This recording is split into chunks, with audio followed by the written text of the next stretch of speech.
I'm Jennifer Angel. This is my monthly overview for you, Aries, for the month of July. There's a lot of movement happening this month. There's a lot of planets that are going to transit into the next sign. So let's go through and have a look at what's happening. I'm going to start with love first, okay? And I'm going to have a look at your 7th and your 5th solar houses. Now Mars has been sitting right opposite you in your solar 7th house of relationships for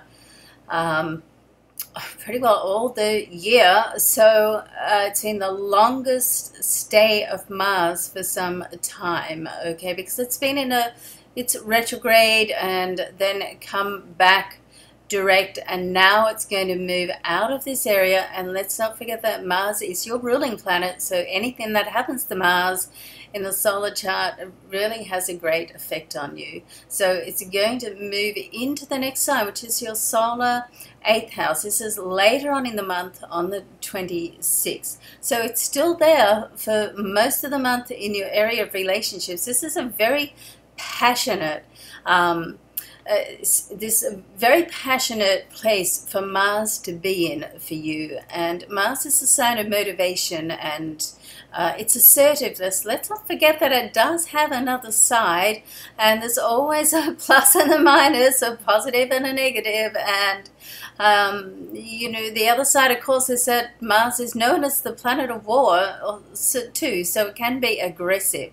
So you want to use that energy while it's right there in your opposite sign to be assertive, to be proactive about your relationships, okay? And passionate as well. And when you can feel passionate about anything in your life, it does help to attract it, because it gives that added oomph to your feelings, thoughts, and desires. So, passion is a fabulous thing. It's like what you bounce off from to make your life happen. But when Mars does make a move into the next sign, which is Scorpio, on the 26th of this month, this is going to be very good for sex appeal. So it's almost like we move from the passionate love to eroticness. So all good there too. So, Mars in Scorpio really does give you such an attraction. And being in your 8th house, that attraction really, if you're meant to meet someone, you can attract them from the other side of the world almost, if the timing is right. Of course, it's always your personal chart to take into consideration. So, if it doesn't happen for you over this period, then it just means that the time is not right. All the pieces haven't fallen into place yet, but they will, okay? Now, this 8th house is also an area of finances, and you want to make sure, if you're dealing with a partnership with anyone that's to do with money, that you get everything sort of locked down. Now, let's just keep in mind, as a side note here, that Mercury is still retrograde at the start of the month. It comes out of that retrograde transit. Mercury is the planet of communication and commerce. It comes out of that retrograde transit on the 1st. So for the first week of July, it's still pretty disruptive. You want to double check everything that's going on. Don't make assumptions about anything, okay? So, on that level, you want to just make sure that you're in control. Don't pass important jobs over to somebody else. And if you're going to have a heart-to-heart with somebody on a personal level, then during the first week, just be mindful that certain misunderstandings are possible. If you can leave official business to start of the second week, all the better. If you can't, then go ahead, just, make sure you double check everything and plan out what you're going to say. Edit your words. Is always a good thing to do with Mercury retrograde. Now, Venus and Mercury are both on the move this month as well. So they're going to both move into your solar fourth house. So we've got planet of communication and Venus, a planet of love and money. Let's not forget Venus rules love and money. Into your solar fourth house. This is all to do around your home, your family.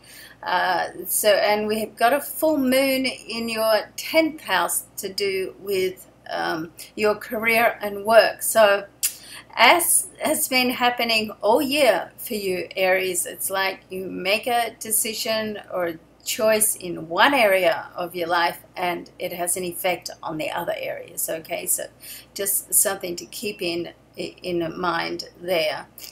All right, so what else are we going to cover here? We've got the new moon in your solar fifth house, so it's all pointing to very much to love this month for you. So if you're looking for love, then you can certainly meet somebody over this period. And it's not like out of the question that even if you're in a relationship that it can get better. It's like there's a couple of things happening this month which make it almost like a make it or break it point in your life. So if you've got somebody in your life, either on a personal or a professional level, that is not working right, then you have a chance to rearrange things.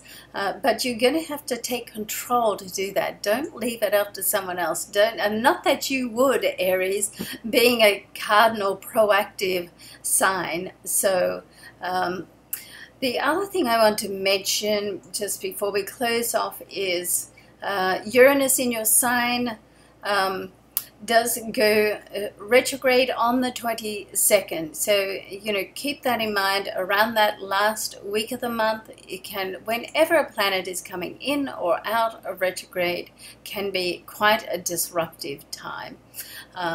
So you want to just keep in mind that make allowances for yourself and for other people, because certainly with Uranus, sudden changes can happen.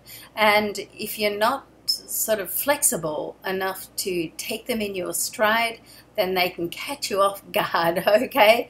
So there's a few lessons this month for tolerance and patience and to be able to be flexible, okay? Have a great month, Aries. Certainly you've come a long way, and I know a lot of you have made some major decisions over the last 6 months, and hopefully it's coming together for you now. I'm Jennifer Angel. Thanks for watching.